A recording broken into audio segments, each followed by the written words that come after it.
जितने दर्शक देख रहे हैं सभी को मेरा सच्चे दिल से प्रणाम। मेरा गाना अच्छा लगे तो लाइक करना, शेयर करना, कमेंट में ज़रूर बताना दोस्तों। मैं हूँ अर्चना इलाहाबादी, अपने यूट्यूब चैनल पर आप सभी का स्वागत करती हूँ।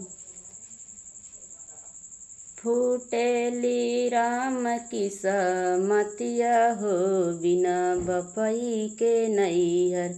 फूटेली राम की समतिया हो, बिना बपई के नैहर।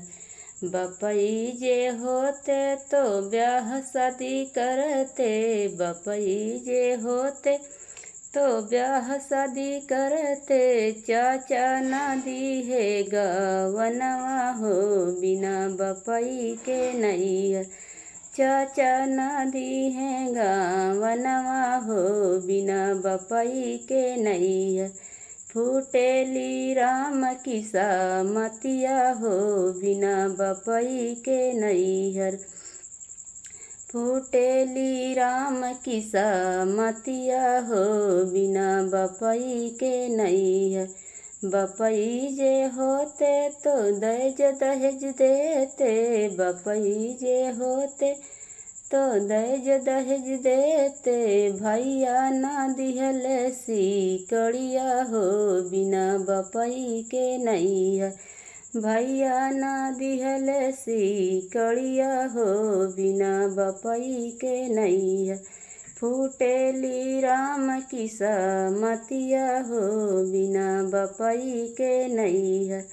फूटेली राम की समतिया हो, बिना बपई के नैहर। बपई जे होते तो गाड़ी घोड़ा देते, बपई जे होते तो गाड़ी घोड़ा देते। भैया ना दिहे साइकिलिया हो, बिना बपई के नैहर। भैया ना दिहे साइकिलिया हो, बिना बपई के नैहर। फूटेली राम की समतिया हो, बिना बपई के नैहर।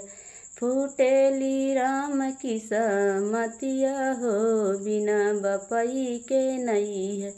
बपई जे होते तो लहंगा लुगरी देते, बपई जे होते तो लहंगा चुनरी देते। भौजी ना दिहली लुगरिया हो, बिना बपई के नैहर। भौजी ना दिहली लुगरिया हो, बिना बपई के नैहर।